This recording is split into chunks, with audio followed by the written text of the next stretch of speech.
Então, beleza, pessoas, vamos continuando aqui a nossa parte de conversores, né?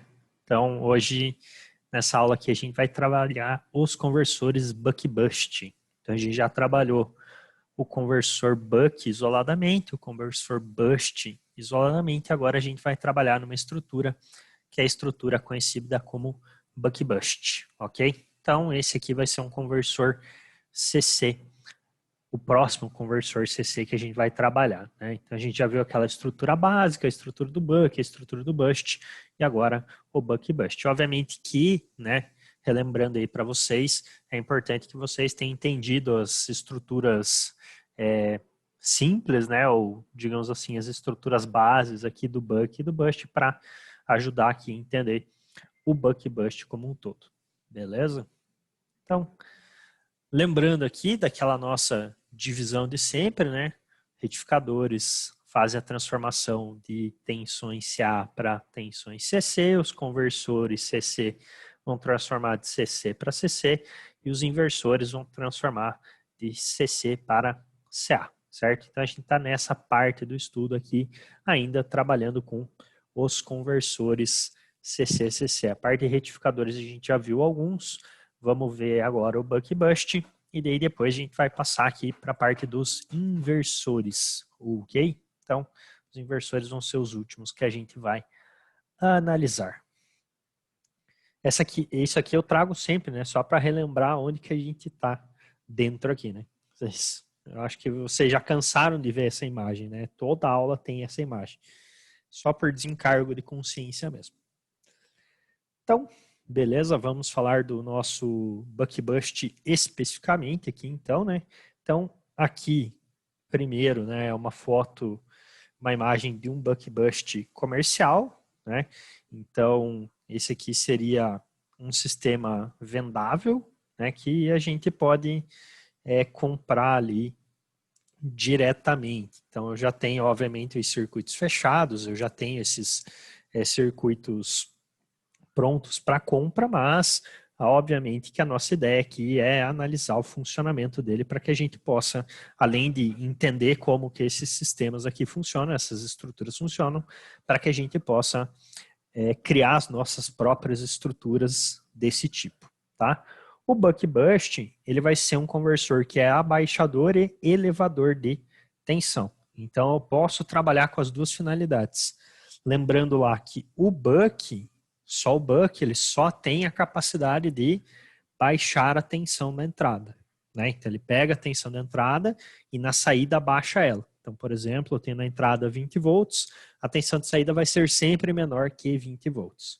O bust, já ao contrário, ele é um elevador obrigatoriamente. Então, se eu tenho 20 volts na entrada, o menor valor que eu vou ter na saída é 20. Então, sempre vai ser um valor acima de 20.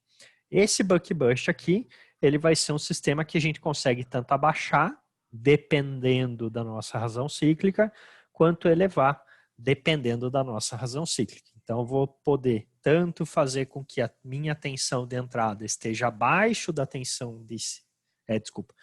que tanto a minha tensão de saída esteja abaixo da minha tensão de entrada, quanto que a minha saída esteja acima da minha tensão de entrada. Isso, obviamente, não vai acontecer ao mesmo tempo, tá? Não vai acontecer que eu vou ter a minha saída maior e menor ao mesmo tempo. Isso eu vou ter ou abaixo num período ou acima em outro período, tá? E a gente vai ver aqui que o funcionamento é semelhante ao buck bust. Na verdade, vai ser o mesmo circuito, né? Vão ser os mesmos componentes, porém a forma como eles vão estar posicionados vai fazer com que eu tenha um novo formato de operação. Isso eu já tinha comentado com vocês quando a gente estava vendo o buck, né?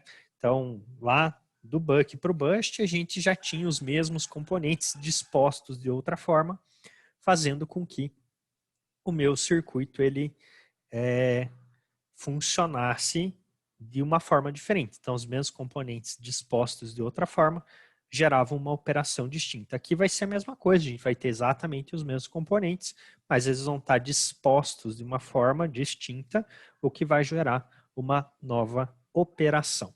Ok?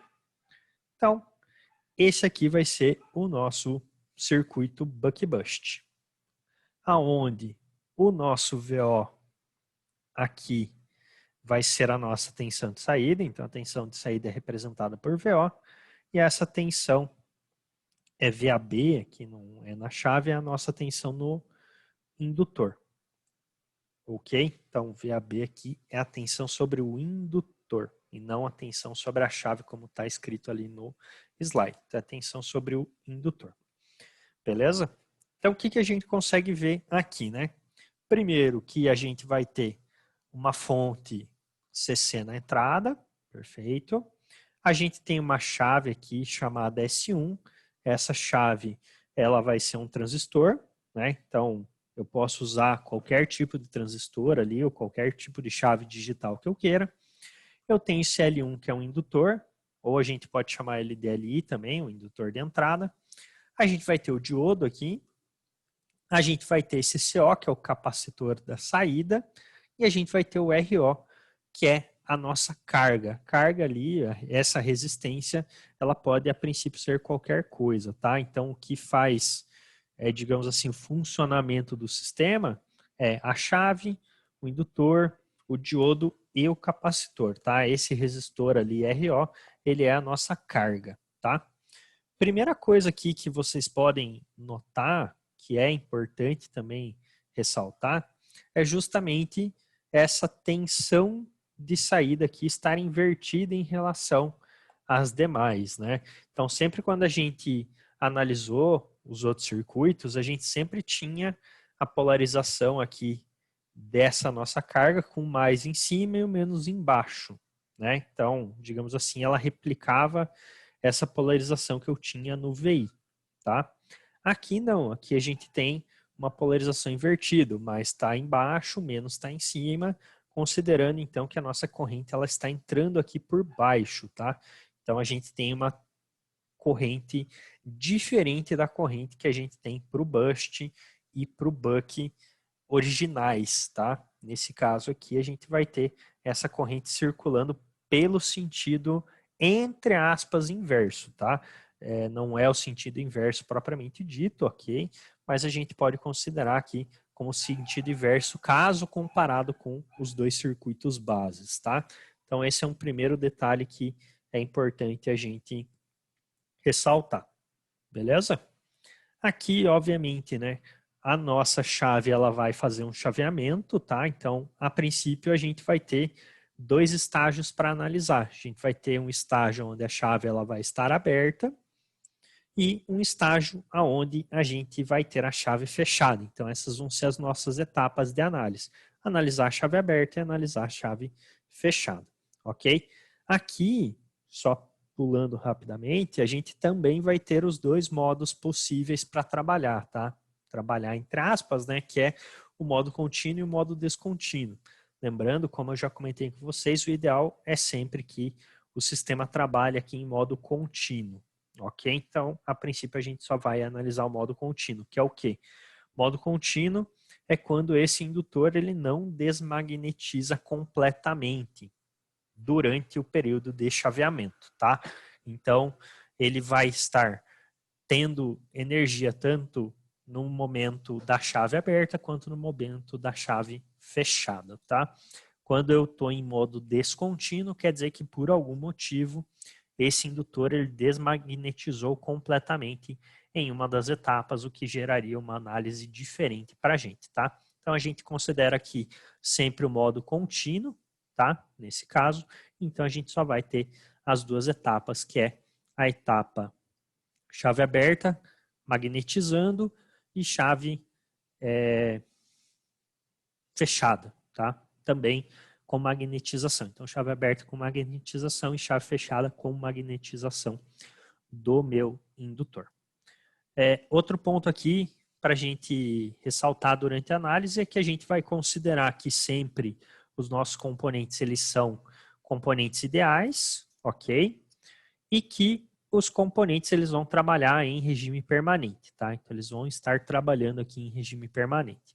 Tudo bem, a gente vai lá ver as nossas curvas, a gente vai ver que vai ter aquele período inicial, onde a gente vai ter uma intermitência na resposta, mas depois disso o sistema ele vai se estabilizar, então a gente sempre faz a consideração aqui com o regime permanente, beleza?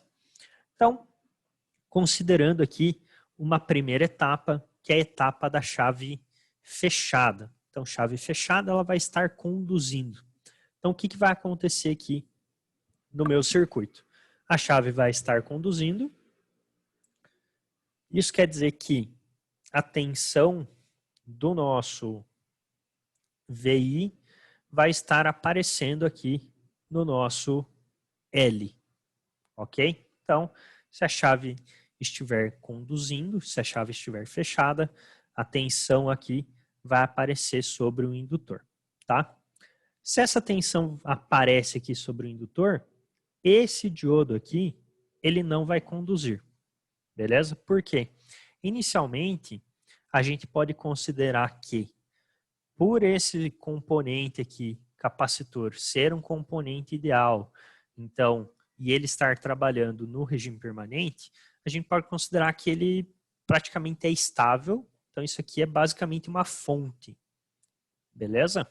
Então, isso aqui, essa parte do circuito, a gente poderia substituir por uma fonte de tensão, porém, essa fonte de tensão ela vai estar apontando para baixo, ok? Então, quando essa fonte de tensão estiver apontando para baixo, nessa primeira etapa, aonde eu vou ter tensão sendo colocada no indutor pela nossa fonte de entrada, a tensão do indutor ela vai ser maior do que a tensão desse capacitor, então esse diodo ele não vai conduzir, ok? Porque a princípio aqui o capacitor vai demandar uma carga aqui uma carga não, vai demandar energia aqui para o resistor, ok? E essa corrente ou essa energia que ele vai demandar vai estar nesse sentido que já está pré-estabelecido aqui, que é por baixo, beleza? Então vou ter um ciclo de corrente anti-horário entre o capacitor e o resistor, tá? E como aqui entre VI e L1 eu vou ter um ciclo horário, vai acontecer que a tensão desse nó A vai ser maior do que a tensão nesse nó de saída, que é esse nó negativo, então esse diodo, num primeiro instante, ele não vai conduzir, ok? Então, é isso que vai acabar acontecendo, tá? Então, eu tenho uma tensão maior aqui no nó A, tenho uma tensão menor no nó menos, isso vai fazer com que o diodo não conduza. Então, se a chave estiver aberta, se a chave estiver conduzindo, ou seja, fechada, o diodo não conduz, eu tenho circulação de corrente sentido horário entre VI e L, e tenho circulação de corrente no sentido anti-horário de CO e RO, ok? Na segunda etapa, o que vai acontecer? Na segunda etapa, a chave vai abrir. Então, chave aberta, ela não vai conduzir, não vai mais aparecer essa tensão VI sobre o meu elemento indutivo. Então, ele vai entrar no momento de desmagnetização. Isso vai fazer com que ele tenha uma polarização reversa e comece a demandar corrente para o sistema no sentido anti-horário. Ok? Então, antes ele estava magnetizando pelo sentido horário, agora ele vai começar a desmagnetizar pelo sentido anti-horário.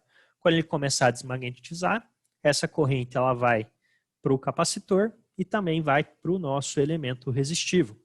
E isso vai fazer com que esse meu diodo comece a conduzir. Por quê? Antes eu tinha uma tensão positiva aqui no A e, vamos dizer assim, zero aqui no negativo. Agora, essa tensão do A vai ser negativa e esse zero vai se manter aqui. Então, meu diodo ele vai começar a conduzir. Ou, no caso, eu vou ter uma tensão mais positiva aqui no negativo e menos positiva aqui no A. Então, por isso que esse sistema vai começar a conduzir, ou seja, por isso que o diodo vai começar a conduzir. Ok? Então, essas vão ser as nossas duas etapas. Para uma visualização aqui um pouco melhor, a gente vai ter isso aqui, tá? Aqui é só as duas etapas que eu já comentei com vocês, ok? Então, eu vou ter nessa primeira etapa condução sentido horário V1, L1, sentido anti-horário CO, RO, diodo não vai estar conduzindo. Na segunda etapa, a chave vai estar aberta, o diodo vai conduzir, porque vai estar todo mundo aqui no sentido anti-horário, tá? Então, o diodo vai demandar energia, o capacitor vai demandar a energia aqui para o resistor, beleza? Então, esse aqui que vai ser o nosso funcionamento.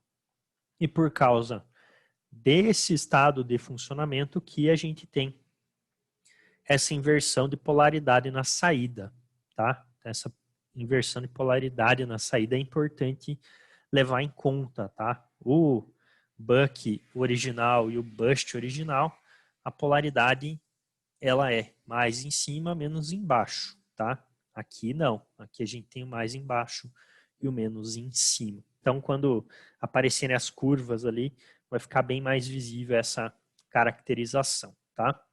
Mas é um cuidado para a gente tomar. Então, esses são os nossos as nossas duas etapas, tá? Lembrem que a gente está falando apenas do modo contínuo, ok? Então, a gente está só considerando que nessa segunda etapa, o capacitor está demandando energia para o sistema, mas ele não está desmagnetizando por completo, ok? Senão, daí a gente entraria no modo descontínuo de operação, que seria um modo pior de operação, né? No modo contínuo a gente tem uma operação, digamos assim, mais correta, né? Mais próxima da ideal, tá? Então, outro ponto aqui também, que quando a chave está conduzindo, o diodo não está, quando a chave não está conduzindo, o diodo está. Então, a gente sempre tem apenas um dos dois conduzindo, tá bom? Então, isso também é um ponto importante da nossa análise. Beleza? Então, é assim que vai funcionar o nosso circuito. Aí aqui a gente tem as nossas curvas características, né?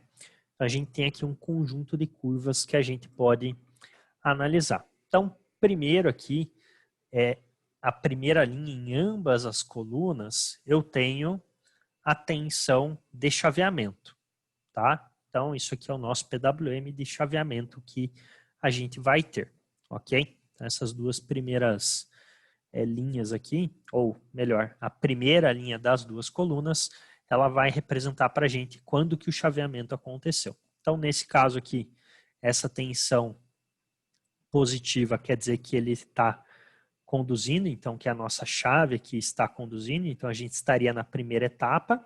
Então, nesse primeiro período de tempo de 0 até dt, a gente está na etapa 1, que é a chave conduzindo, e nesse período de tempo dt até t, que é essa segunda etapa onde a chave não vai estar conduzindo, ela vai estar fechada, tá? Então o ciclo começa a se repetir. Então a gente está fazendo o chaveamento, ok?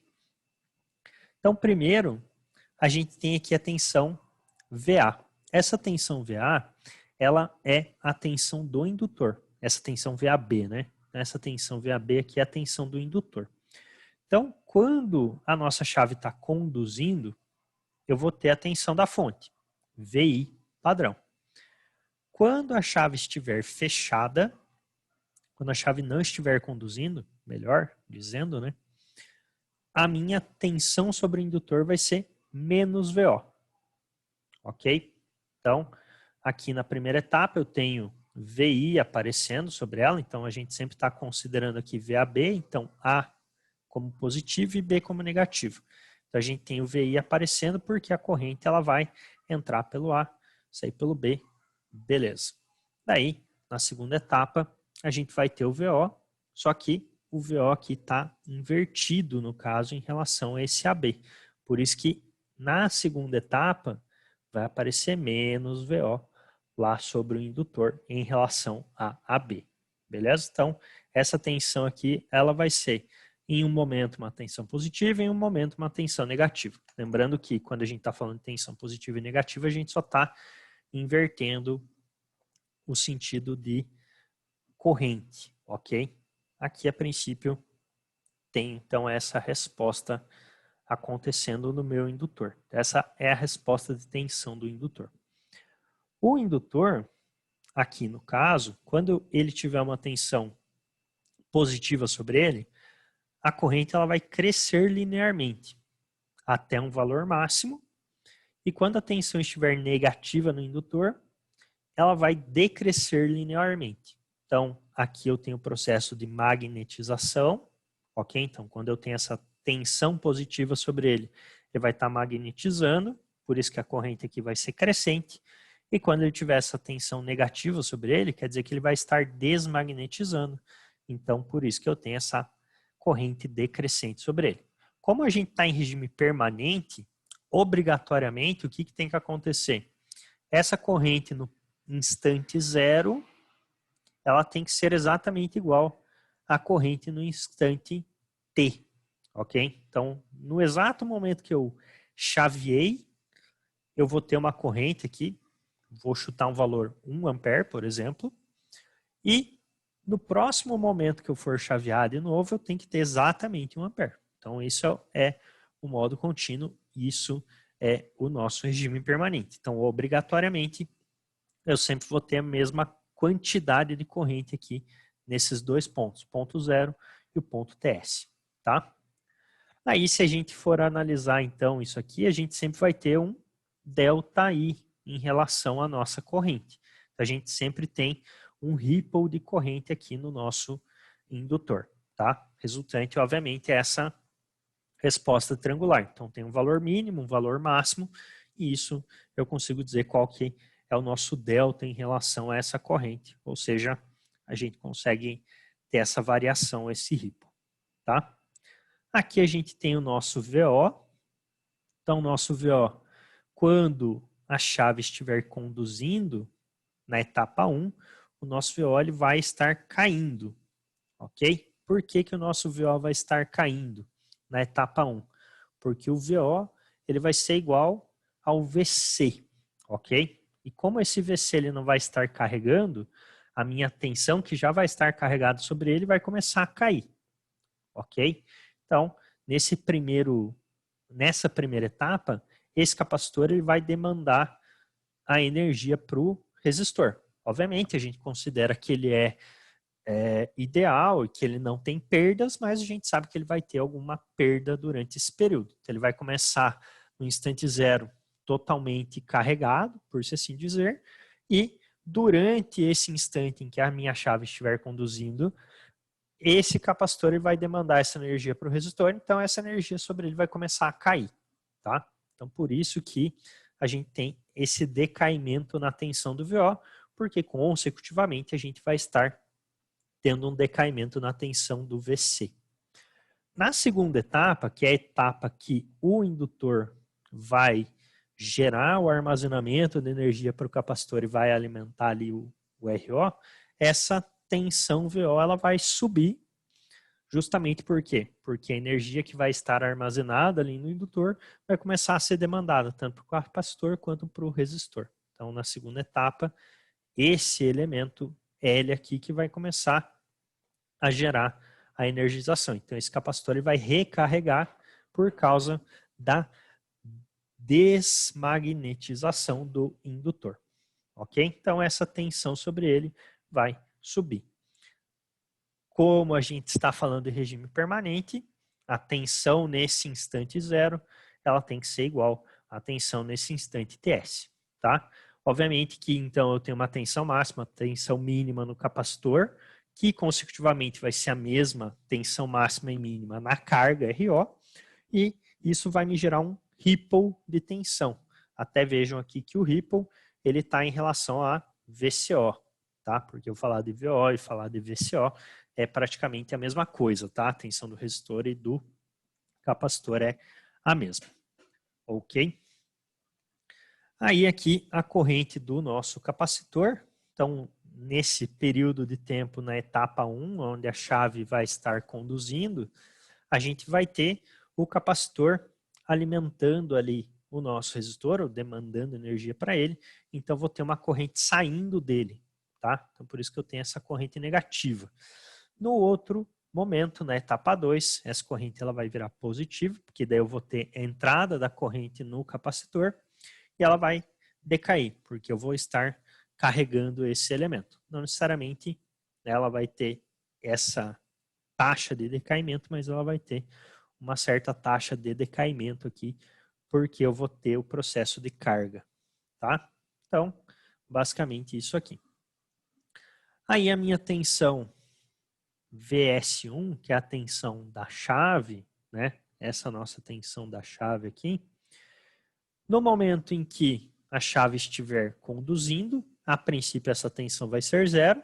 Então, se a chave está conduzindo, eu não tenho tensão sobre a chave, eu só tenho corrente sobre ela, né? A gente está considerando que a chave é ideal, então ela não tem perda de tensão. Então, se a chave está conduzindo, eu não tenho tensão sobre ela, mas tenho corrente. E a corrente da chave conduzindo é exatamente igual à corrente do indutor. Então, se a chave está conduzindo, tensão sobre ela é zero, e a corrente que passa aqui na chave é a corrente do indutor. Então, aqui a gente tem tensão, zero, e corrente sendo linearmente aumentada. Isso por quê? Porque a corrente do indutor vai estar linearmente sendo aumentada. Na segunda etapa, quando a chave não conduz, o que acontece aqui? Acontece que a gente vai ter tensão sobre a chave, onde a tensão sobre a chave vai ser VI mais VO, ok? E a gente não vai ter corrente sobre a chave.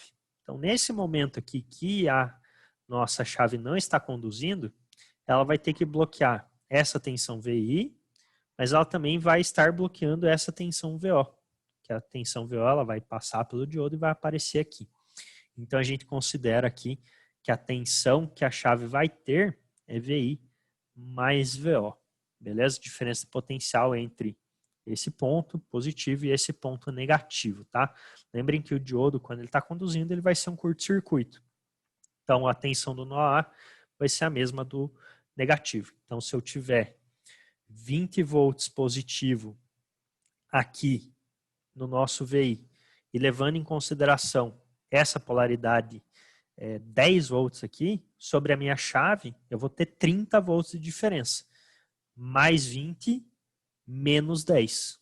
Beleza? Então, 30 volts de diferença na chave S1. Tá? Então, aqui, a tensão sobre a chave, quando ela não está conduzindo, é uma tensão que é somada entre a entrada e a saída. Tá? Então, isso também é um ponto importante aqui, para a gente tomar cuidado, é que nos outros isso não acontecia, né? As tensões sobre as chaves eram menores. Então, no caso, se eu quero fazer um buck-bust elevador, pode acontecer de eu ter uma entrada ali, um VI de, por exemplo, 60 volts e querer que saia 120. Então, o meu componente ele tem que aguentar 180, né? Então, é uma tensão relativamente alta. Então, eu tenho que tomar cuidado na hora da escolha do componente para que, obviamente, ele não exploda e pegue fogo. Isso, a gente não quer que isso aconteça com o nosso circuito, tá? Então, tenho aqui essa tensão somada de VI e VO e a corrente, quando a chave não está conduzindo, é zero, tá? E aqui, mesma coisa para o diodo, né? Vejam que, aí, no caso, só a tensão sobre ele aqui está negativada para que ela tenha um gráfico mais semelhante com os demais. Na primeira etapa, que o diodo não está conduzindo, eu não vou ter corrente sobre ele, zero de corrente sobre ele, mas vou ter tensão. E a mesma ideia, VI mais VO. Então, vou ter a tensão somada da saída com a entrada. Na segunda etapa, quando o diodo ele vai estar conduzindo, eu não tenho tensão sobre ele, eu tenho a mesma corrente do indutor. Que daí aqui no caso, essa corrente que está aqui no indutor, ela vai passar aqui pelo nosso diodo. Beleza? Então o diodo aqui, ele tem zero de corrente na primeira etapa, que é a etapa onde a chave está conduzindo, e tem a corrente do indutor na segunda etapa, quando a chave não está conduzindo. Beleza? Então essas aqui são as nossas principais tensões e correntes do circuito para quando eu tenho chave conduzindo e chave não conduzindo, ou seja, primeira e segunda etapa do sistema contínuo, ok? Então aqui a gente está analisando apenas, única e exclusivamente o modo contínuo, não estamos analisando o modo descontínuo, que é quando o valor do indutor ali zera por algum motivo, ou seja, eu tenho total desmagnetização. Aqui não é o caso, ele não desmagnetiza completamente. Ok? Então, essas são as nossas principais respostas gráficas do nosso sistema. Aí aqui, nosso ganho estático, né? Então, o ganho dentro aqui do nosso conversor buck-bust, ele vai funcionar mais ou menos da seguinte forma. Caso a minha razão cíclica ela esteja abaixo de 0,5, ele vai trabalhar como um buck, ou seja, ele vai ser um abaixador de tensão. Caso a minha razão cíclica esteja acima do 0,5, acima de 50%, o meu conversor ele vai trabalhar com bust, então ele vai ser um elevador de tensão, ok? Então, ele trabalha neste formato aqui. Para baixo de 0,5, ele é abaixador de tensão e para cima de 0,5 ele é elevador de tensão. Sendo que, né, o nosso ganho estático aqui, ele vai ser determinado por isso aqui. D divididos por 1 menos D, ok? Lembrando que o nosso D é a razão cíclica, ok? Que é a quantidade de tempo que a gente vai deixar a chave aberta e chave fechada, tá? Então, quanto menos tempo eu deixo a chave fechada, minha razão cíclica diminui. Quanto mais tempo eu deixo a chave fechada, minha razão cíclica aumenta. Beleza? Então, se eu falar aqui que eu vou deixar 60% a chave fechada, minha razão cíclica é de 60%, ou seja, 0,6, trabalha como bust. Se eu falar que eu vou deixar a minha chave fechada por 30% do tempo, minha razão cíclica é 0,6, 0,6 não, 0,3, 30%, 0,3, né?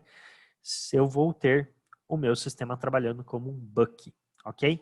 E esse meu G aqui, que é o nosso ganho estático, que é o nosso ganho, ele nada mais é que VO por VI, tá? Então, se eu quiser calcular o valor de VO, eu faço ganho vezes VI, ou seja, VI vezes D sobre 1 menos D, tá? Então, esse aqui vai ser o nosso sistema de ganho. Então, a gente consegue ver que para baixo de 0,5 ele trabalha como buck, para cima de 0,5 ele trabalha como bust, tá? Então, essa é a ideia. E quando ele está exatamente 0,5? Quando ele está exatamente 0,5, a tensão de saída é exatamente igual à tensão de entrada. Aí seria mais fácil, né? Para esse caso, eu simplesmente ligar a carga na tensão de entrada. Aí eu não preciso de circuito. Beleza? Então, no caso, sempre abaixo de 0,5 ou acima de 0,5, idealmente falando. Beleza? Então, esse é o nosso caso de ganho, tá?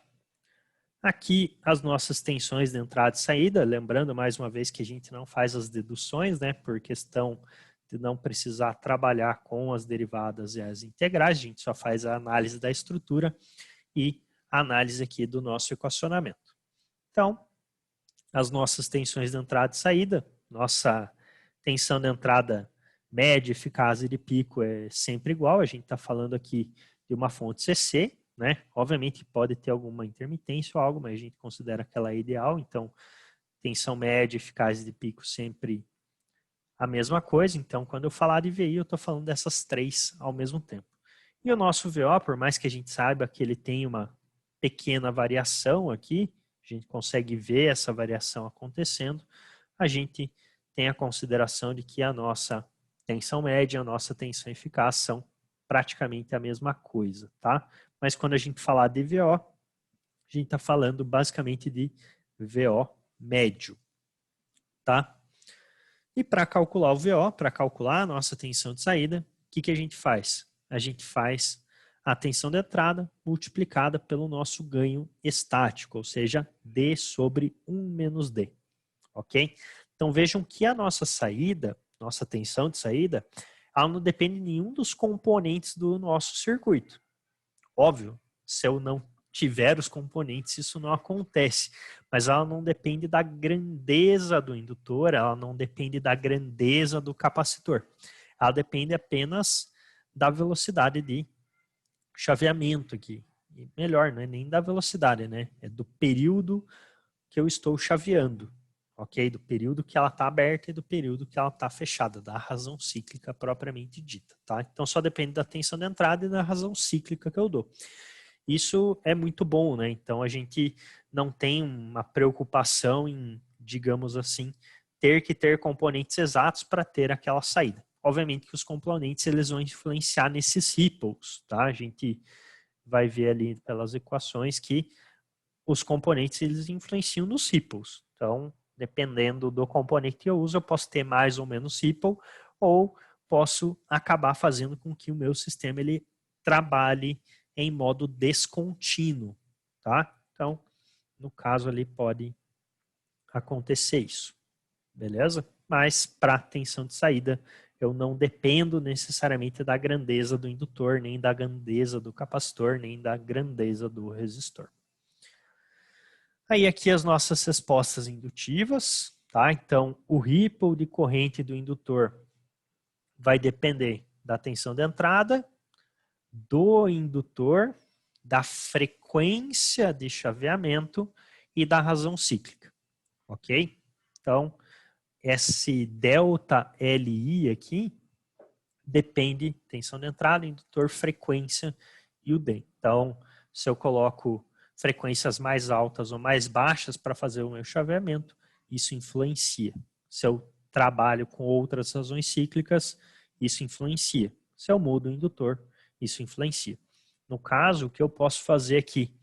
Eu posso mudar a posição do LI, o delta ILI, e posso achar qual que é o indutor para um certo valor de ripple que eu queira dar. Então, tendo VI, tendo a frequência e tendo D, eu posso considerar, eu quero no máximo meio volt de ripple.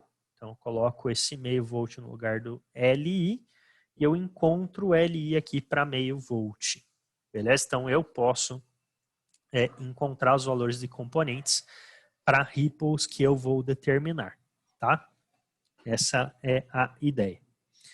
A minha corrente no indutor, ela é determinada pela corrente de saída multiplicada por 1 dividido por 1 menos D. Ok? Então, a corrente, aqui no caso seria a corrente média ali do nosso indutor, é determinada por isso. E a corrente máxima, ela nada mais vai ser do que a corrente média mais metade do ripple. Tá? E daí, no caso, a corrente mínima, ela é a corrente média menos metade do ripple. Ok? Então, para achar as correntes médias. E a nossa corrente eficaz aqui, ela nada mais é do que esse cálculo aonde a gente tem o ripple da corrente e a corrente propriamente dita do indutor, tá? Então, essas são as considerações em relação à corrente, tá? O mais importante a princípio, né, obviamente, é esse ripple aqui que a gente acaba tendo e essa corrente média, tá? Esses dois itens aqui acabam sendo mais importantes para a gente. Aí aqui as respostas capacitivas, né? A gente vai ter a nossa corrente no capacitor máxima como sendo a corrente máxima no indutor menos a corrente de saída. Então, assim que a gente vai determinar a corrente máxima ali no nosso capacitor. E o nosso delta VCO, que vai ser igual ao nosso delta VO. Então, o delta do capacitor vai ser o mesmo delta da resistência ou da saída em si, né? Vai ser determinada pela razão cíclica, pela corrente de saída, pelo capacitor e pela frequência. Aí é a mesma ideia. Eu posso determinar aqui um valor máximo de ripple que eu quero dar e inverter o ΔV com o C. Dessa forma eu consigo encontrar qual que é o valor de capacitância para um ripple específico. Então eu posso trabalhar desta forma, ok? Então essas são as nossas respostas capacitivas específicas. E, obviamente, né, olhando aqui, essa resposta capacitiva aqui do delta VCO, ela é importante para a gente, mas pela característica do VO em si, né, da tensão de saída do que pelo próprio delta do V, C, tá? Aí aqui as nossas simulações. Então vamos lá dar uma olhada o que acontece no circuito, tá? Então, nesse circuito aqui, o que a gente tem, né? Uma fonte de entrada de 12 volts. Aqui, componentes ideais, então uma chave ideal, diodo ideal, indutor, capacitor e resistores ideais. E essa frequência de chaveamento aqui. Essa frequência é uma frequência de 20 kHz, onde a gente está trabalhando com 60% de razão cíclica, ou seja, 0,6 de razão cíclica, tá? Então, eu tenho aqui 12 volts na entrada, vou ter um valor maior do que 12 volts na saída, ok? Razão cíclica de 0,6 vai fazer com que o meu sistema ele trabalhe como um bust, ou seja, eu vou elevar a tensão. Então, 0,6 eu vou estar elevando a minha tensão de saída em relação à tensão de entrada, tá? Então, esse aqui é o nosso caso. Então, tenho os componentes aqui para gerar os ripples, né? Mas a ideia é que a gente analise essa primeira etapa ideal. Então, todos os componentes ideais, tá? Então, aqui a gente tem, nessa primeira linha, a resposta gráfica do nosso PWM sendo gerado, então frequência de 20K e nossa razão cíclica de 60%, de 0,6, ok? Então essa aqui é só a nossa resposta de PWM. Aqui embaixo, o que a gente tem? Em azul, a gente tem a nossa tensão de entrada, VI, ok? Em vermelho, a gente vai ter aqui a nossa tensão VAB, que é a tensão sobre o elemento indutivo. Neste caso aqui, ó, VAB aqui, tá? E aqui, em verde, a gente tem a nossa tensão de saída, tá? No caso, ela está negativa porque eu estou pegando aqui de VO para o terra. Então, eu não estou pegando no sentido que está determinado aqui, ó. Então, está determinado que o mais é aqui, o menos é aqui, tá? Mais embaixo, menos em cima. Pela simulação aqui, para a gente realmente ver a resposta invertida, aqui eu estou medindo como se o mais estivesse na parte de cima e o menos na parte de baixo. Então, estou pegando VO. Então, tensão do nó O aqui para o terra. Então, a gente está medindo com mais em cima e com menos embaixo. Porém, o sentido da corrente é de baixo para cima. Por isso que a nossa tensão aqui ela está aparecendo invertida. Beleza? Aí, obviamente, depende de como que a gente vai trabalhar com a nossa carga, mas a gente tem que saber que a corrente ali pela carga ela vai fluir subindo, tá? Ou seja, ela vai fluir no sentido aqui do nó de terra para o nó O aqui em cima, tá?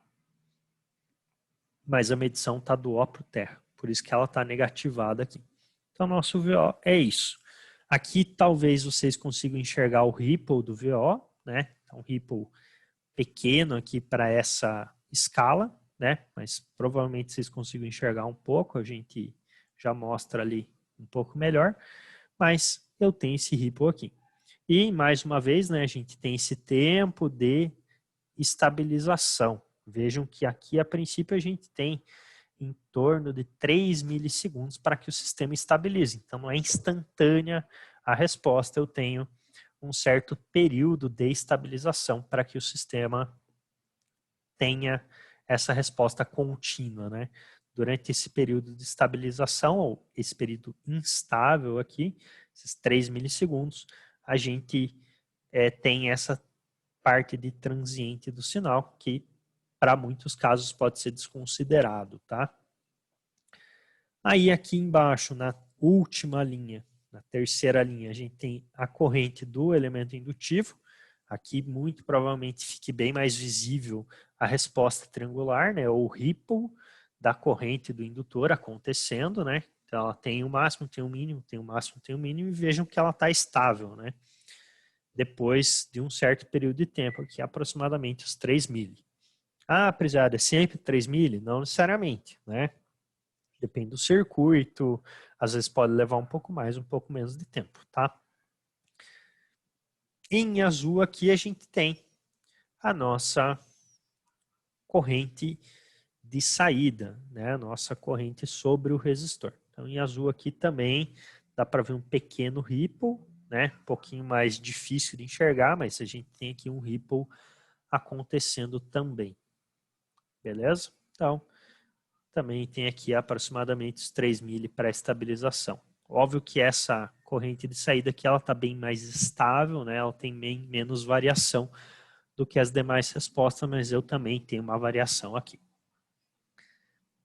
E daí, olhando aqui depois, num outro período de tempo um pouco mais para frente, aqui no caso olhando de 4.4 milli até 5 milli, onde eu já estou estabilizado, ampliando um pouco as respostas. Aqui é o nosso VO, a gente consegue ver bem aqui o ripple acontecendo, né?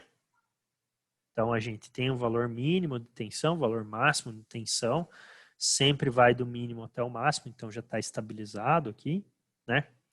Aqui talvez não tão bem estabilizado, né? A gente consegue ver que essa primeira parte aqui ela está bem junto ao menos 17,5 e essa parte aqui ela está um pouco para cima. Então ela ainda está gerando um certo nível de estabilização aqui nesse tempo gráfico, tá? Mas dá para ver que é constante aqui o nosso ripple, né? Então a amplitude é bem constante, tá? E aqui embaixo, o que, que a gente tem? Aqui a gente tem as correntes. Então, corrente do indutor, também a gente consegue ver que existe esse ripple de uma forma mais bem vista, digamos assim, dá para ver um pouco melhor. Aqui, obviamente, é visível, mas aqui fica ainda mais visível esse ripple. Em verde aqui a gente tem a corrente do nosso capacitor, tá? Então essa aqui é a nossa corrente do capacitor. Em azul, a corrente do nosso resistor. Ah, prezada, a corrente aqui está diferente da do outro gráfico que você mostrou. Vamos ver. Será? Ó, tá diferente a corrente do capacitor que você mostrou. Não tá diferente, só tá com sentido invertido, tá, pessoal? Então, só isso, ó. Então, ela tá com sentido invertido lá.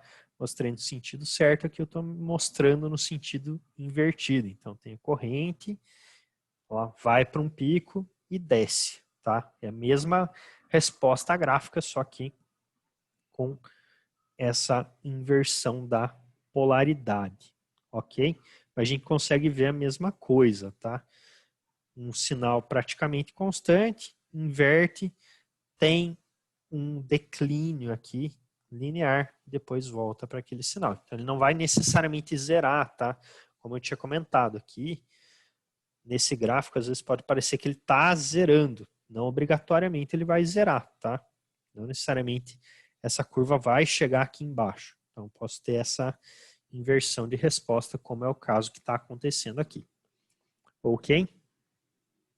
Então nesse caso, o que a gente tinha que ter, né?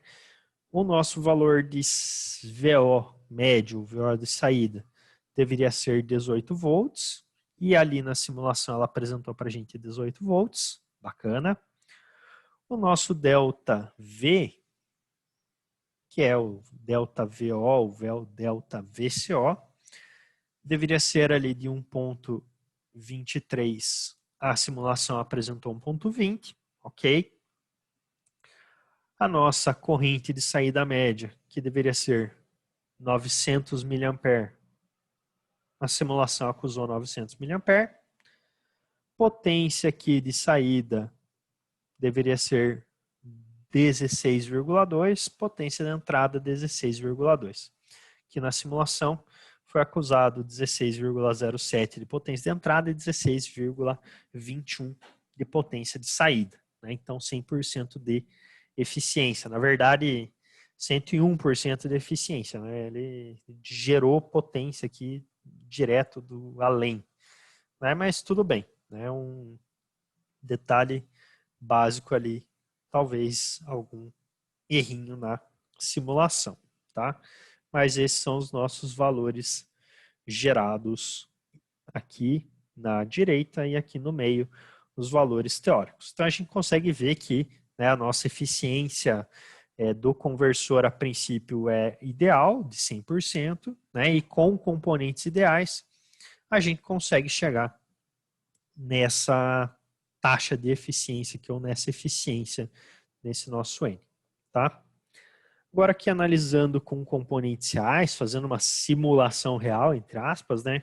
Aqui com componentes reais, mesmas considerações, tá? Ou mesmo circuito, mesma indutância, mesma capacitância, mesma resistência, porém com um diodo real, componentes reais, RLC, um transistor aqui. A nossa fonte continua sendo 12 volts, nossa razão cíclica continua sendo 60%, tá? Ali com 20 kHz. Então aqui a gente vai ter as nossas respostas, tá? Então aqui em azul a gente tem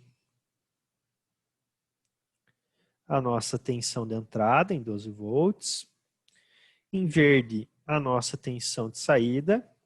Ah, prezada, nessa aqui então tá positivo, é que essa aqui foi pega o sentido correto da corrente, baixo para cima. Beleza? Então, nessa simulação aqui, eu peguei o sentido invertido, nessa aqui foi pego o sentido correto, por isso que aqui está aparecendo uma tensão positiva na saída, tá? Não é que com os componentes reais a tensão virou positiva, ok? Só porque na hora da medição foi feita a medição de forma inversa, tá?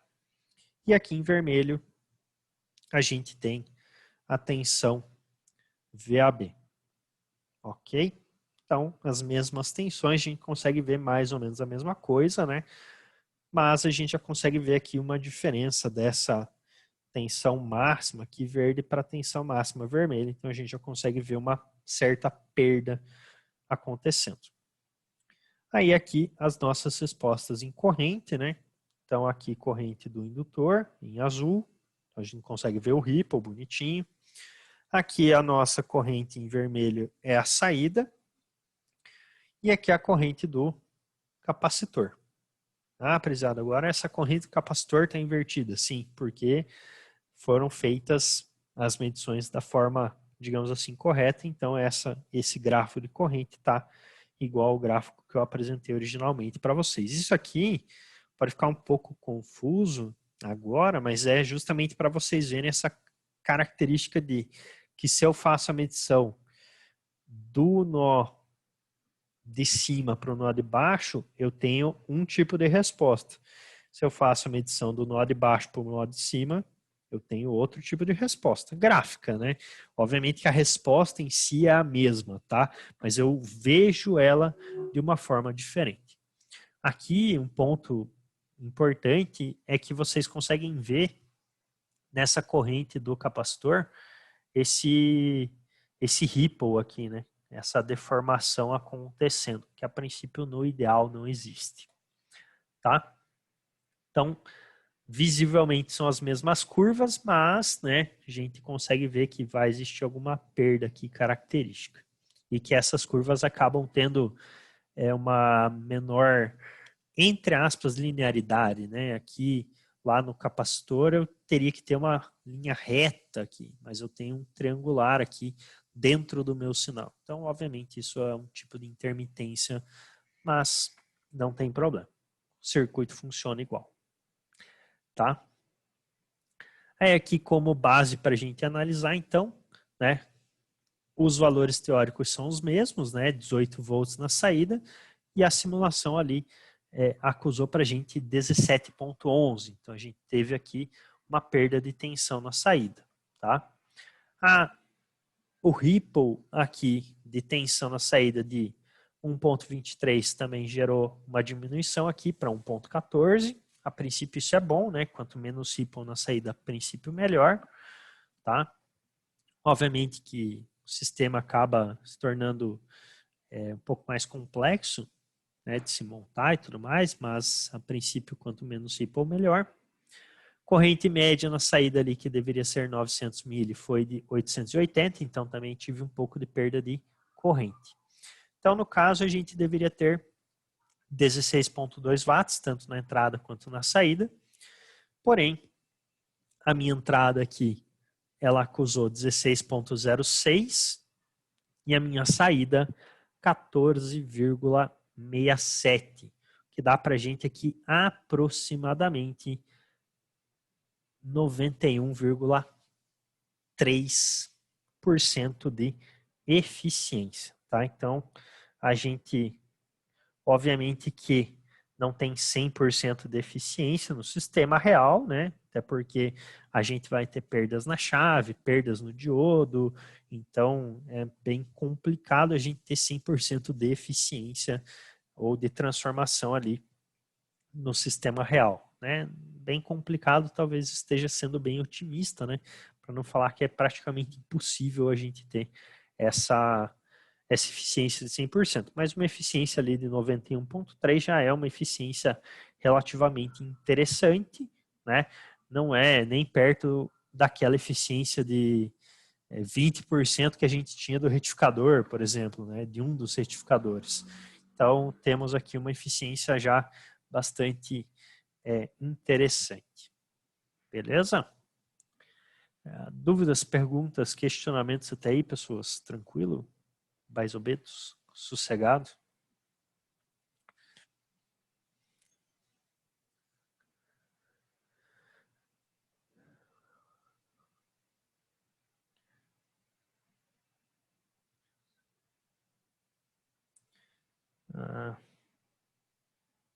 Nada por enquanto, então beleza, vamos lá. Então aqui a gente tem um exemplo, na verdade são dois exemplos, tá? Vocês vão olhar e falar, nossa, é igual. Não, não é igual.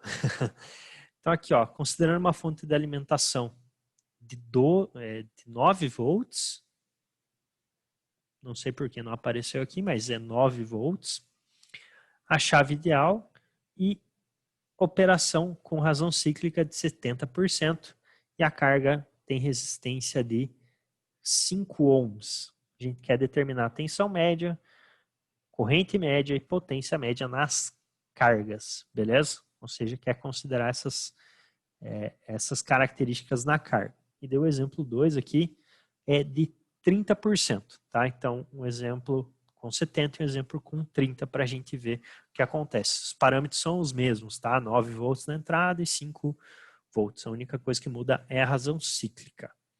Ok? Então, vamos lá para o nosso maravilhoso Word para que a gente possa executar aqui esses cálculos.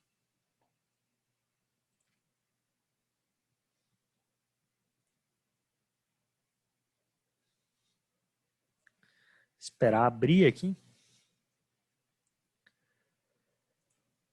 Vocês sabem, meu computador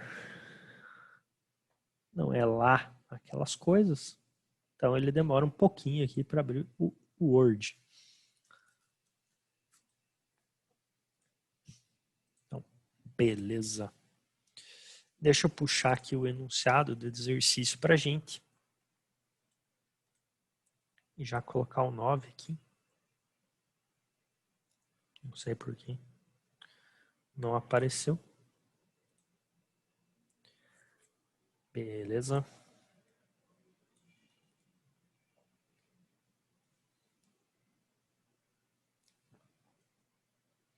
Então, ok. Esse aqui vai ser o nosso exemplo 1. E daí o exemplo 2 é a mesma coisa, só que com a razão cíclica aqui de 30. Beleza? Então vamos fazer dois, um com a razão cíclica mais alta, outro com a mais baixa, para a gente ver o que acontece.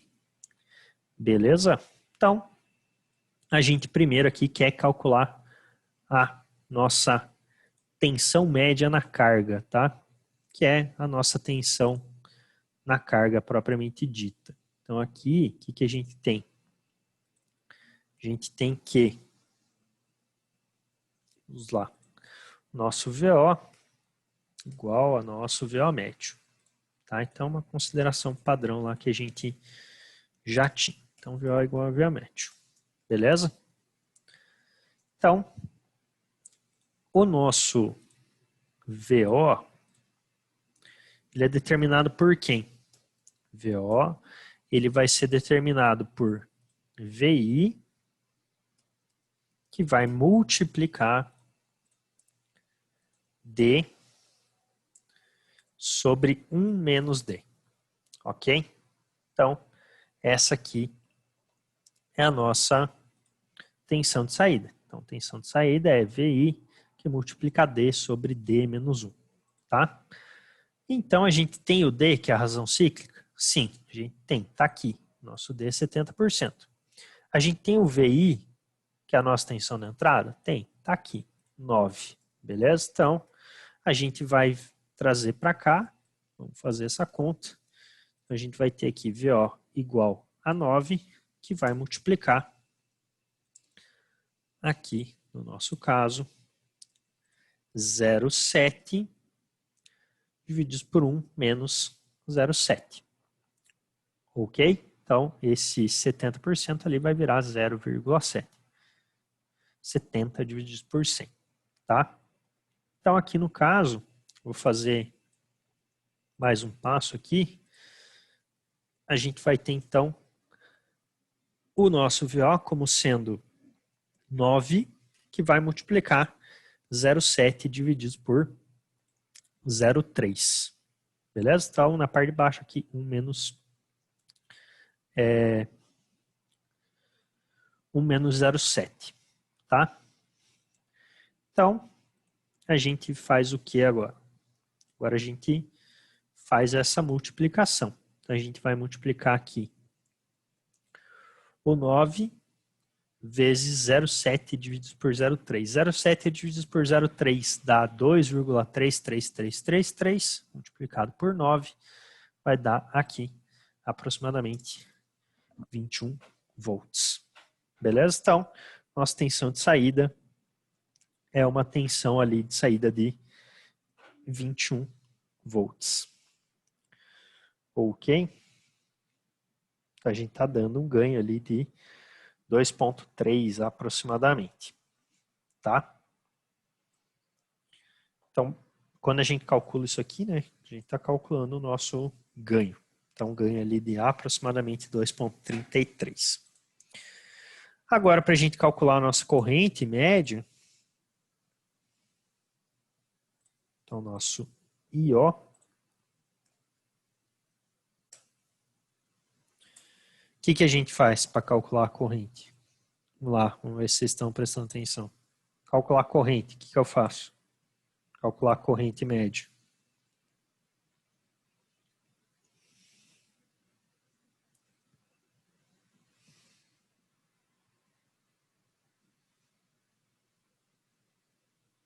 Tan, tan, tan. O que eu faço para calcular a corrente?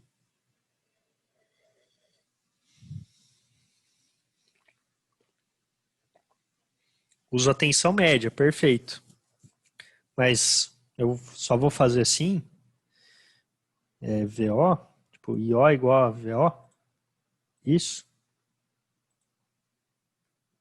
Tensão da entrada divididos por resistência. Quase, Mi. Vamos juntar a tua resposta com a do Jax. Vai ser a tensão média da saída dividido pela resistência. Beleza? Então vai ser VO sobre R e não VI sobre R, tá? Então a gente vai ter aqui VO sobre R, tá? Então para a gente calcular corrente média aqui, o que a gente faz? VO sobre R, tá bom? Então nosso IO, nossa corrente média ali da saída, vai ser 21 divididos por 5. Então, 21 divididos por 5 vai me dar aproximadamente 4,2. Então, nossa corrente de saída, a nossa corrente média de saída ali é 4,2. Agora, por último, para a gente calcular ali a nossa potência, Então, potência média, o nosso PO. O que a gente vai fazer? A gente vai multiplicar o VO vezes o IO. Então, corrente vezes tensão, tá? Então, a nossa potência aqui, ela vai ser igual a 21 vezes 4,2. Então, 21 vezes 4,2 vai me gerar um valor de 88,2. Então, nosso PO, 88,2 watts.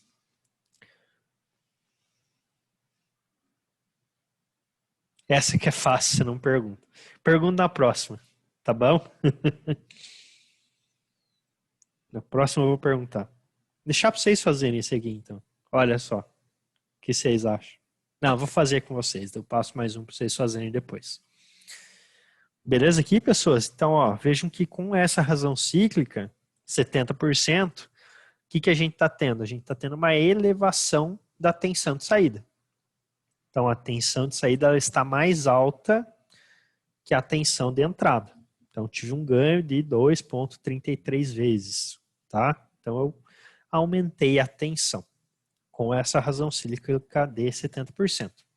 Agora, vamos ver o que acontece quando a gente usa uma razão cíclica de 30%, tá?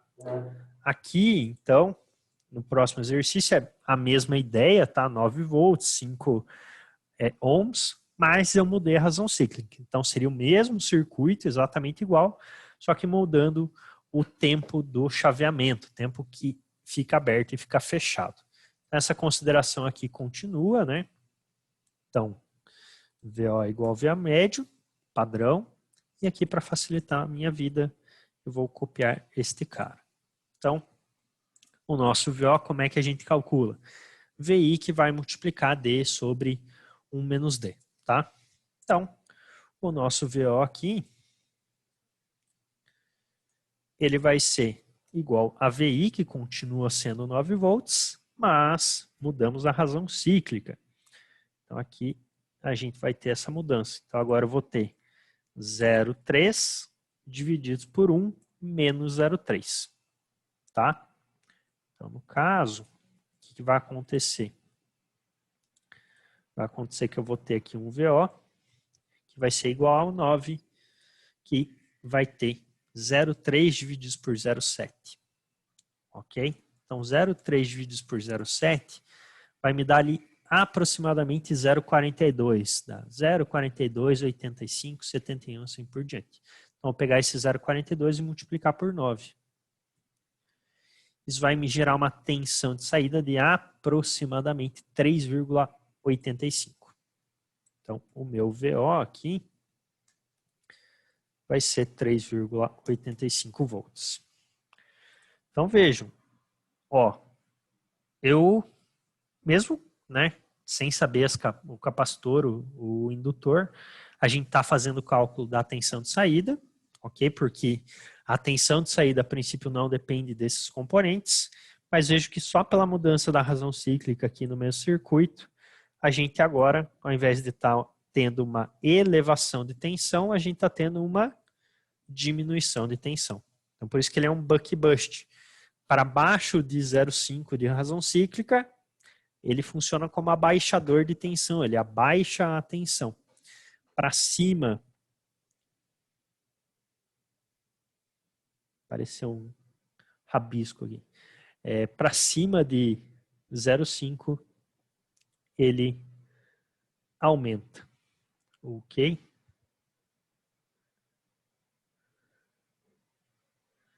Então, eu tenho essa característica no conversor. Para baixo de 0,5 abaixa, para cima de 0,5 ele aumenta. Beleza? Então agora vamos lá. Agora tem que calcular a corrente média e a potência média. Como é que eu vou calcular aqui a corrente média na saída? O que eu uso para calcular a corrente média na saída?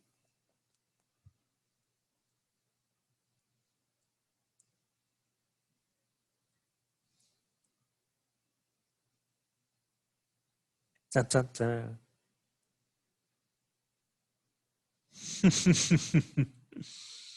Porra.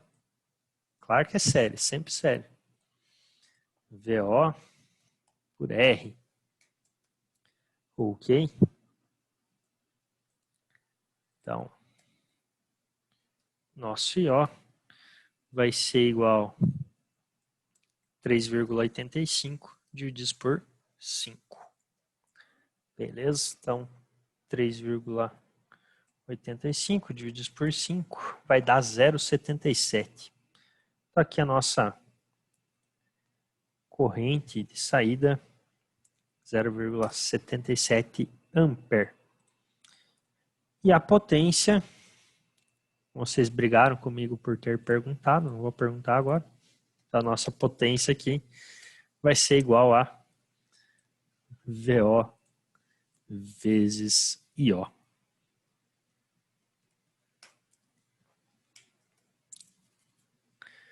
Então, vou ter aqui que a nossa potência média de saída vai ser 3,85 multiplicado por 0,77.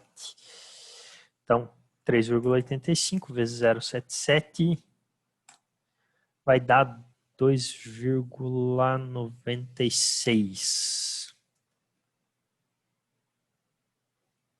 Então, nossa potência de saída aqui, 2,96 watts. Então, diminuímos aqui a nossa potência. Obviamente, a gente diminuiu tensão, diminuiu corrente, então, consecutivamente, a potência também está sendo diminuída. Beleza?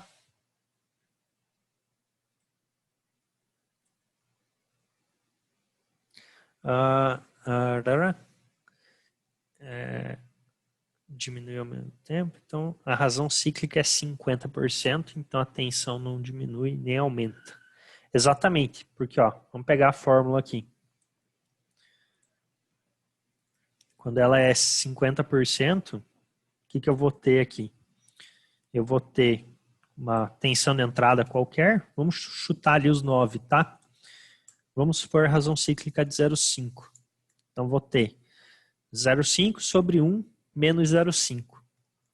No fim das contas, eu vou ter 0,5 divididos por 0,5, que é 1. Então, vai me dar 9 volts, ou VI, vezes 1.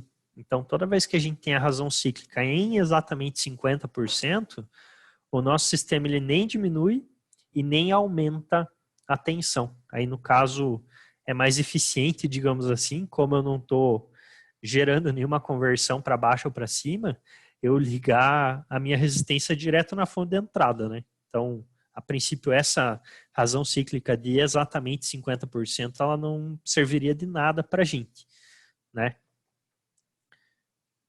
Beleza? Então, nem diminui nem aumenta. Então, nosso VO aqui, com razão cíclica de 50%, ele vai ser igual a VI.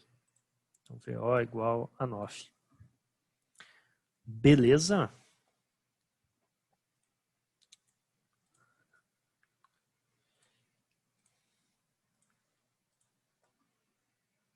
Nada, que isso. Ah, não sei, né? Vai que. Dúvidas, perguntas, questionamentos, pessoas. Dúvidas, perguntas, questionamentos. Tudo de boas, tudo cegado, tudo dominado.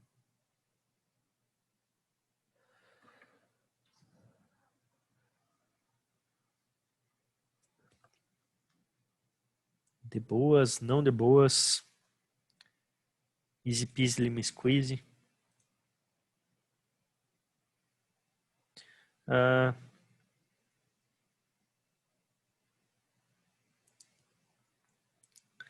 Isso eu respondo daqui a pouco.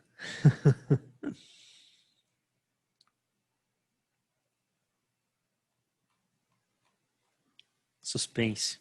Sempre, sempre. Tem que fazer, tem que dar um charme, que senão qual que é a graça? Não, brincadeira. Dúvidas aqui, perguntas, questionamentos, pessoas. Tranquilo, não tranquilo? Belezinha, não belezinha? Sossegado? Dominado? Então, beleza, pessoas. Então, por hoje é isso. Valeu, falou, abraço.